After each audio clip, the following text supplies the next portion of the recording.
ಅಧಿಕಾರ ಸಂಘರ್ಷ ವಿಚಾರದಲ್ಲಿ ಕಾಂಗ್ರೆಸ್ನಲ್ಲಿ ಈಗ ಸದ್ಯಕ್ಕೆ ಕದನ ವಿರಾಮ ಘೋಷಣೆ ಆಗಿದೆ.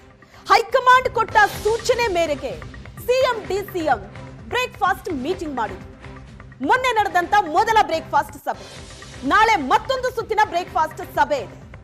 ನಾನಾ ನೀನಾ ಅಂತ ಕಿತ್ತಾಡ್ತಾ ಇದ್ದವರ ಮಧ್ಯೆ ಕದನ ವಿರಾಮ, ತಾತ್ಕಾಲಿಕ ಕದನ ವಿರಾಮ ಘೋಷಣೆ ಆಗಿದೆ. ಸಿದ್ದರಾಮಯ್ಯ ಮತ್ತು ಡಿಕೆಶಿ ನಡುವಿನ ಸಂಘರ್ಷ ಹೈಕಮಾಂಡ್ ಒಂದು ನಿರ್ಧಾರಕ್ಕೆ ಬರೋದಕ್ಕಾಗದೆ ಇಕ್ಕಟ್ಟಿಗೆ ಸಿಕ್ಕಾಕೊಳ್ತು. ಡಿಕೆ ಶಿವಕುಮಾರ್ ಸಿದ್ದರಾಮಯ್ಯನವರಿಗೆ ಕಾಂಗ್ರೆಸ್ ವರಿಷ್ಠರು ನೀಡಿದಂತ ಸಂದೇಶ ಏನು? ಸದ್ಯದ ಪರಿಸ್ಥಿತಿಯಲ್ಲಿ ಬೀಸೋ ದೊಣ್ಣೆಯಿಂದ ತಪ್ಪಿಸ್ಕೊಂಡ್ರೆ 1000 ವರ್ಷ ಆಯಸ್ಸು ಅನ್ನೋ ಪರಿಸ್ಥಿತಿ. ಅಧಿವೇಶನ ಇದೆ, ಅಧಿವೇಶನಕ್ಕಿಂತ ಮೊದಲು ಯಾವುದೇ ನಿರ್ಧಾರಕ್ಕೆ ಬರೋದಕ್ಕೆ ಆಗಲ್ಲ ಅನ್ನೋದು ಹೈಕಮಾಂಡ್ಗೂ ಗೊತ್ತಿತ್ತು. ಹಾಗಾಗಿ ಪರಿಸ್ಥಿತಿಯನ್ನ ತಿಳಿಗೊಳಿಸೋದಕ್ಕೆ ನೋಡಿದ್ರು.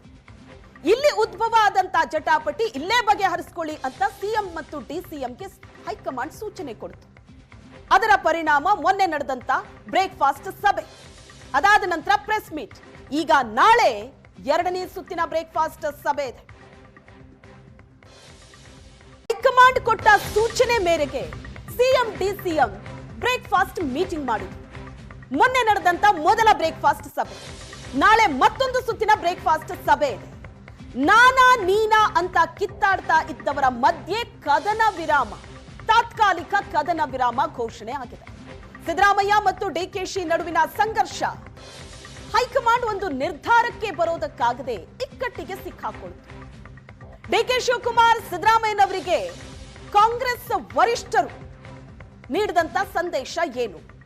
ಸದ್ಯದ ಪರಿಸ್ಥಿತಿಯಲ್ಲಿ ಬೀಸೋ ದೊಣ್ಣೆಯಿಂದ ತಪ್ಪಿಸ್ಕೊಂಡ್ರೆ 1000 ವರ್ಷ ಆಯಸ್ಸು ಅನ್ನೋ ಪರಿಸ್ಥಿತಿ. ಅಧಿವೇಶನ ಇದೆ, ಅಧಿವೇಶನಕ್ಕಿಂತ ಮೊದಲು ಯಾವುದೇ ನಿರ್ಧಾರಕ್ಕೆ ಬರೋದಕ್ಕೆ ಆಗಲ್ಲ ಅನ್ನೋದು ಹೈಕಮಾಂಡ್ಗೂ ಗೊತ್ತಿತ್ತು. ಹಾಗಾಗಿ ಪರಿಸ್ಥಿತಿಯನ್ನ ತಿಳಿಗೊಳಿಸೋದಕ್ಕೆ ನೋಡಿದ್ರು. ಇಲ್ಲಿ ಉದ್ಭವ ಆದಂತ ಜಟಾಪಟಿ ಇಲ್ಲೇ ಬಗೆಹರಿಸಿಕೊಳ್ಳಿ ಅಂತ ಸಿಎಂ ಮತ್ತು ಡಿಸಿಎಂಗೆ ಹೈಕಮಾಂಡ್ ಸೂಚನೆ ಕೊಡ್ತು. ಅದರ ಪರಿಣಾಮ ಮೊನ್ನೆ ನಡೆದಂತ ಬ್ರೇಕ್ಫಾಸ್ಟ್ ಸಭೆ, ಅದಾದ ನಂತರ ಪ್ರೆಸ್ ಮೀಟ್, ಈಗ ನಾಳೆ 2ನೇ ಸುತ್ತಿನ ಬ್ರೇಕ್ಫಾಸ್ಟ್ ಸಭೆ ಇದೆ.